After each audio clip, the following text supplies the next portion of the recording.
of Element451, which is a higher ed CRM and student engagement platform. How are you liking the show so far? We love it. A lot of energy. We were here last year for the first time, so second time sponsors, and we're loving the action we're getting. So it's fun. Yeah, it's busy. It feels really vibrant in here right now. So Yes. tell our audience, people who don't know about Element451, we don't always cover as much higher ed as we should. Tell us a little bit more about what you do for schools and what is the sort of life cycle you support. For sure. We have over 300 institutions that we serve primarily in the United States. We're an AI-powered CRM and student engagement platform. So what that means is institutions will use us to ensure that they have a technology-forward way of engaging their students. Everything from a prospective student that is going through the application process to a current student who needs support and advice as they are excelling in school, all the way through alumni. So it's AI-powered with agents, and we're here to launch today and tomorrow our agent platform for higher ed. Yeah, so tell us about what that is. What's an agent platform for higher ed? So it's a digital workforce. So imagine if you could use the platform to spin up a digital agent that can perform the same jobs or tasks as your human advisor would or your human marketing assistant would. So our customers today use the platform to do that and to integrate AIs into their workflow. Yeah, and that includes for prospective students. So that would that be outreach to potential aspiring? Yes, high school seniors. Yeah, for sure. They can engage with an agent workforce. They can engage with an agent, admissions advisor. Right. That will help them navigate the application process. Do I have the right paperwork in? Can I talk to somebody about financial aid?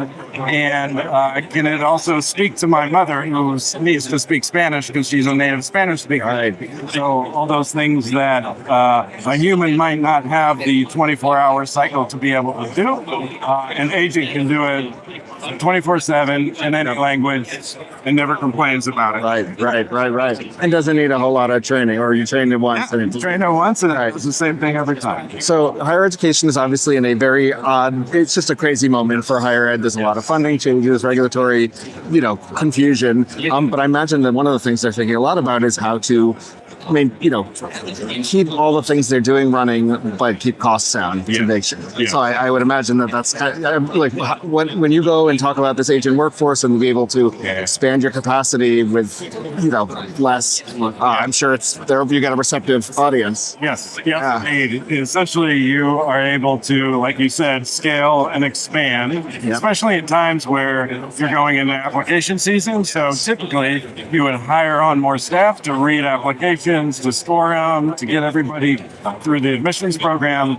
But now you can just scale up an AI agent to do that for you. And it's not about replacing the human, but allowing the human to do the high touch stuff that the students really need and value, and all the repetitive things that AI can replace and do it at a scale.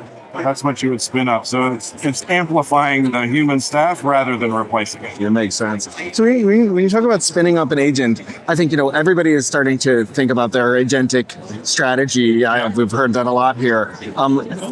Is an agent sort of spun up from scratch on any role, or is it that you have sort of preset, like an admissions counselor, a financial aid, like some of the more common? I'm curious how you're treating it. So in our platform, we have pre-built agents. So we have student success advisors, admissions advisors, career coaches, et cetera, et cetera. Yes. So you would take them, and so you actually wouldn't spin them up. You just call them on the phone, and you would hire them. Turn them on, You hire them, turn them on, and then give them a goal and give them a segment of students to go support. And Interesting. They do it.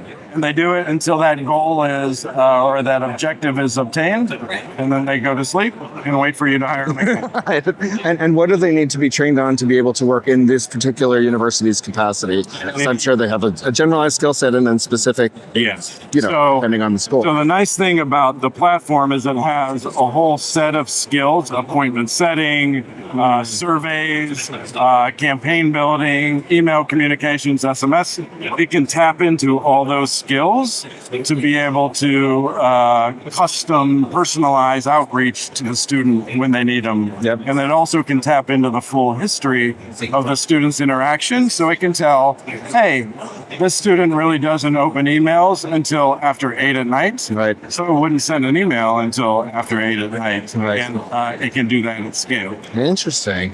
So sort of learn about user behavior at a granular level as needed. Yes. It's really interesting. Yes. So last question for you, and then I just want to ask you about the show, because it's just an exciting space.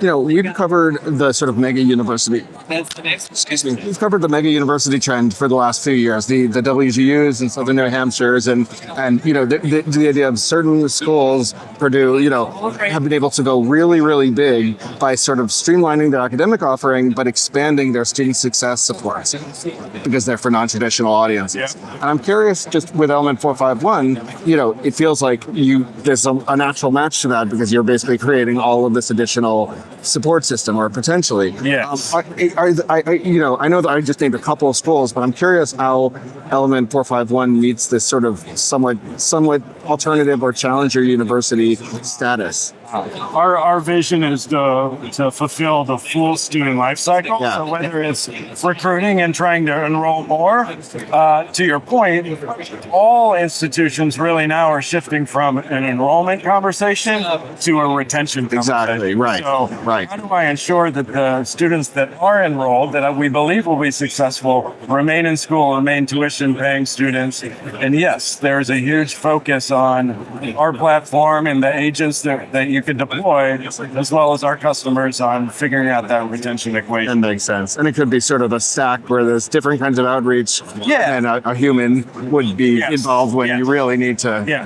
help For sure. somebody deal with something. The agent can hand off to a human. So if a human advisor is really needed to provide that TLC that the student requires, it can easily seamlessly hand off to the agent. It's fantastic. Yeah, it's pretty cool. Yeah. So, just last question: what has excited you most when you sort of made the way around, talked with potential clients, talked with other vendors, or just walked the floor? What has sort of sparked your interest at the AI show this year? I think everything kind of does. It's amazing how much energy there is around AI. Yeah. Last year, it was mostly about adoption and how do I think about it and what should be my approach and strategy. This year, we're actually seeing really people do it. Yeah. And a lot more vendors providing solutions. Yeah. Like the momentum and the energy around AI and higher ed is tremendous. It's Yeah. wonderful that you guys put on the show every year. But yeah, that's essentially what we look forward to coming here for. Yeah, we don't really put on the show, but we cover it. It's a big undertaking, but it's a fun place. This is Brandon Herder. He's Chief Marketing Officer of Element451. It's a student engagement platform and CRM for higher ed. Thanks for being here with us on Edtech Insiders. Thank you.